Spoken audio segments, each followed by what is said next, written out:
ويقول ارفع راسك فوق انت مصري. الآن فعلا يستشعر المصري أنه رافع الرأس بين العالمين.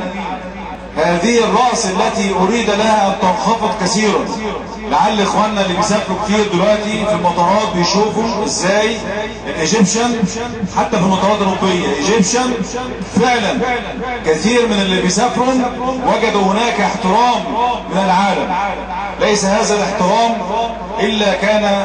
إلا نتيجة طبيعية لهذا الموقف الحضاري الرائع، هذه الثورة السلمية الحضارية التي أزهت العالم.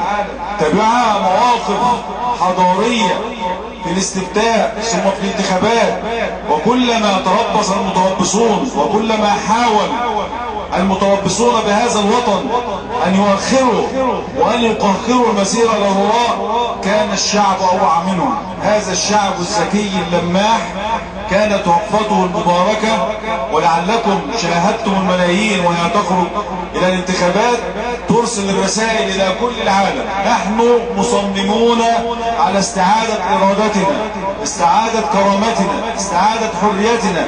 نحن مصممون على أن نستعيد الدور الريادي التي عرفت به مصر على مدار التاريخ. ولكن بقي العمل وبقيت التبعات. لعل الأيام الماضية الكل يحس على قدر الفرحة بهذه النتائج الانتخابية، على قدر الهم بهذه الأمانة التي ألقاها الشعب المصري على عاتق هؤلاء الذين اختارهم حزب الحرية والعدالة في مقدمة الصفوف لحمل هذه الأمانة. هذا الهم الذي فعلا نستشعر فيه أننا قد بدأنا يوما طويلا من العمل الشاق، يوم لعله بلا نوم. اليوم يبدأ الشعب المصري ونحن في المقدمة نشارك في صناعة نهضة هذه الأمة. ليس هذا بالكلام، ولكن كما حمله شعار الحزب نحمل الخير لمصر لكل مصر. شعار حزب الحرية والعدالة يتميز ببرنامج قوي ومفصل وواقعي على الأرض حول هذا الشعار.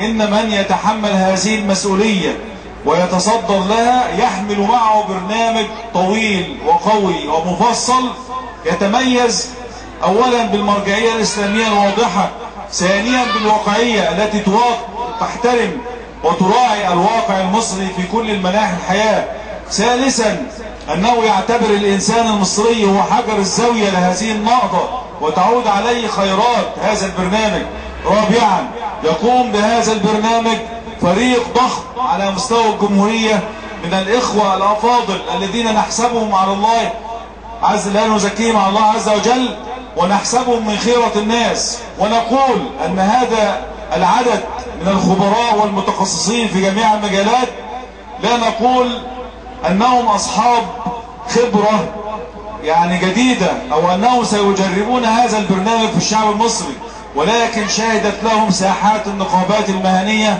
على مدى 25 عام الماضية. ساحات النقابات المهنية في الأطباء والزراعيين والصيادلة والأسنان والمهندسين وغيرهم والمعلمين.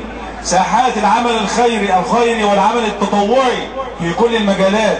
لا هؤلاء لا يجربون البرنامج، ولكن رآهم زملائهم في كل مواقع يعني ينفقون من أموالهم ووقتهم وجهدهم فداء لهذا الوطن.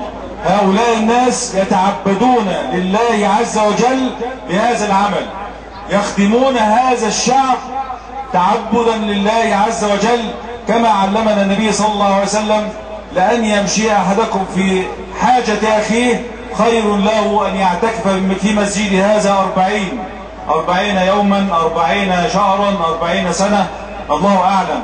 وعلمنا النبي صلى الله عليه وسلم أنه ليس الدين فقط صلاة وصيام وقيام، ولكن نصرة المظلوم عبادة، إعانة الضعيف عبادة، إماطة الأذى عن الطريق عبادة، حتى ابتسامتك في وجه أخيك عبادة. نحن نتعبد إلى الله عز وجل بهذا العمل. ولكن سريعا أيها الإخوة، حينما نقول أن هذا البرنامج يقوم به هذا الفريق، يعني نسمع اليوم كثير من الجدال: وماذا تفعلون مع الأطباء؟ وماذا تفعلون مع السياحة؟ وماذا تفعلون في زي المرأة؟ وماذا تفعلون؟ ولعل هذه الأسئلة بعضها بريء وبعضها يريد أن يصرفك عن المهمة الأساسية. لقد أعجبتني إجابة الأستاذ راشد غنوشي في تونس، والأستاذ عبد الإله رئيس حزب العدالة والتنمية في المغرب الذي كلف بتشكيل الحكومة، حينما سئل على هذه الأمور أجاب إجابة واضحة: ليست هذه أولوياتنا. الأولويات في هذه المرحلة واضحة، ولا نسمح لأحد أن يصرفنا عنها. لا نترك الأمن الذي يحتاجه الناس، لا نترك شبابنا الذي يعاني من بطالة ويضطر إلى ركوب البحر ويغرق في البحر هربا من هذه البطالة. لا نترك المصري ممتهن يوميا في طوابير العيش وطوابير البؤر المتجاوزة وغيرها. لا نترك سكان العشوائيات وسكان المقابر. هذه الملفات المعقدة لا يصح الإنسان الوطني الحر أن ينصرف بهذه الفرعيات. حينما نعالج هذه المسائل وبصورة عاجلة، نجلس جميعا سويا ونناقش هذه المسائل، وما يتوافق عليه الأمة وما يوافق شرع الله عز وجل عليه نقوم بتنفيذها جميعا. أما الأولويات فتتحدد في الخمسة أولويات. أولا الإصلاح السياسي الشامل، وهذا ما بدأنا أول خطواته في هذه الانتخابات النزيهة التي نسأل الله أن يتمها على خير. إصلاح سياسي شامل، تقوم الدولة على المؤسسات، أن تكون الدولة التي غابت عنها المؤسسات الآن أن تستعيد المؤسسية في الدولة، دولة سيادة القانون، أن يكون الشعب حر في اختيار نوابه، حر في اختيار رئيسه وزرائه، أن يكون هذا الشعب له الحق في محاكمة هؤلاء النواب، هؤلاء الوزراء. هذا الرئيس لابد أن يكون الشعب وصاحب السلطة الحقيقية.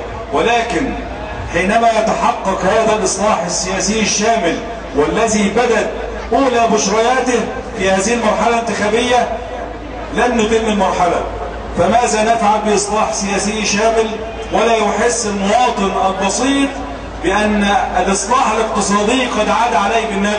لابد من تلازم الاثنين: الإصلاح الاقتصادي بشقي العاجل والآجل الذي يستشعر المواطن المصري أنه بدأ مرحلة جديدة رحمه الله من هذه الطوابير وهذه المعاناة. خالد الديب يا ابن الناس،